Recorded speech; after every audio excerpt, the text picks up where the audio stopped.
वो राम के सच्चे सिपाही नहीं है, उन नीतियों के रहबर नहीं है, उन नीतियों के पोषक भी नहीं हो सकते।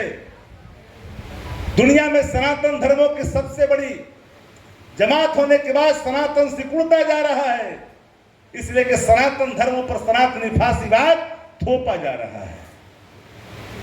हम लोग सनातन मानने वाले लोग हैं, हम अपने धर्मों से विमुख नहीं हो सकते, लेकिन धार्मिक व्यक्ति वही है जो संविधान में अधिकार दिया गया है, जो दूसरे धर्मों का आदर करता है। संविधान क्या कहता है? सबकी आदर की बात करता है, सभी धर्मों के समान अधिकार है। भाई धर्म धारण करने का विषय है, मैं किस धर्म को धारण करूंगा ये मेरी अभिव्यक्ति है, ये हमारा कॉन्स्टिट्यूशनल राइट है, संवैधानिक अधिकार है। हम पर कोई थोप नहीं सकता, जबरन हम वो किसी धर्म को धारण करने के लिए दबाव नहीं बना सकता। संविधान में यह भी ताकत दी गई है। तो सब पर हमले हो रहे हैं कि हम अगर कहेंगे कि आप देशभक्त हो तो तुम देशभक्त हो, और अगर हम नहीं कहेंगे कि तुम देशभक्त नहीं हो तो तुम देशभक्त नहीं हो सकते हो। ये सवाल देश के सामने भारतीय जनता पार्टी ने खड़ा किया है।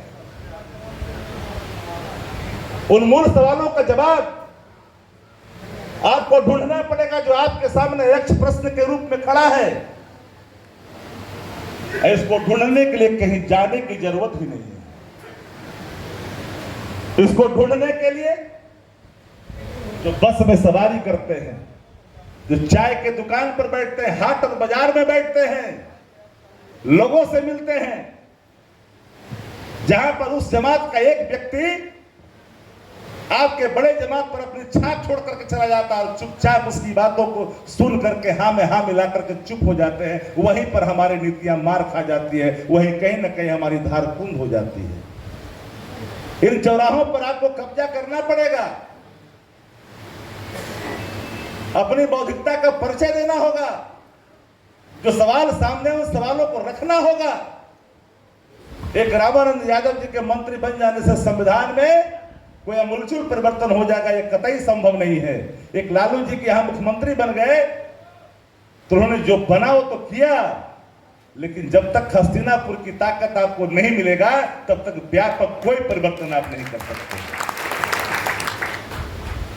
अगर यहां बैठे हुए एक आदमी बताइए कि इस देश से 85% जो हिंदू समाज है उस पर 15% वाले का क्या डर हो सकता है?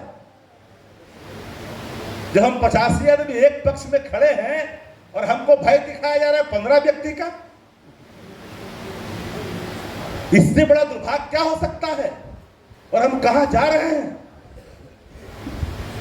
इन चीजों को समझना पड़ेगा। एक सीख जरूर लीजिए उन लोगों से, उसके कार्यकर्ता कैंडिडेट नहीं खोजता है, याद करिएगा। किसी को ला करके बैठा देता है, रिटायर्ड आईएएस को भी अगर आराम में ला करके बैठा देता है तो उसका कार्यकर्ता माथे पे कफन मार करके निकल जाता है और आप में घुस करके आपको भी खंडित करके वो अपनी ओर खींचने का काम करता है। उन कार्यकर्ताओं में, उसके उन्मादी कार्यकर्ताओं में ताकत है, वो ताकत आपने पैदा करना होगा। एक बड़ी जमात के रूप में आप हैं देश में।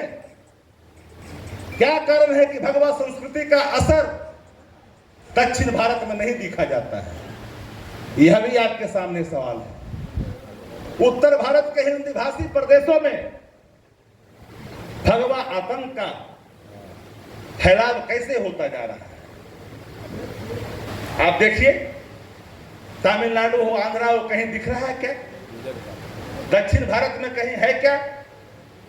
दक्षिण भारत में कमजोर है और उसको मजबूती मिली है उत्तर भारत में हिंदी भाषी प्रदेशों में। और जब से हिंदी भाषी प्रदेशों में उसको मजबूती मिली है, क्योंकि हस्तिनापुर की सत्ता बिहार और यूपी के रास्ते जाती है, और इस पर जब उसने कब्जा किया तो पहला हमला उसने आपके संस्कृति पर किया, शिक्षा पर किया और संविधान पर किया। 400 से अधिक यूनिवर्सिटी होने के बावजूद भी हम लोग 15 से 20 पद के लायक है देश के अंदर में। इस पर चर्चा तो कोई नहीं करता। एसटी एससी, पिछड़ा से पिछड़ा, का कितना भीसी पूरे देश के अंदर में जरा पता कर लीजिए।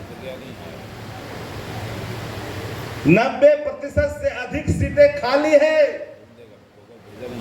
दलितों के, पिछड़ों के, पिछड़ों के। आपका कोई नुमाइंदा वहां पर नहीं है, आपका प्रतिनिधि वहां नहीं है। उन संस्थाओं में उसका एक आधिपत्य है जहां से सब कुछ जारी होता है, चीजें लागू की जाती है।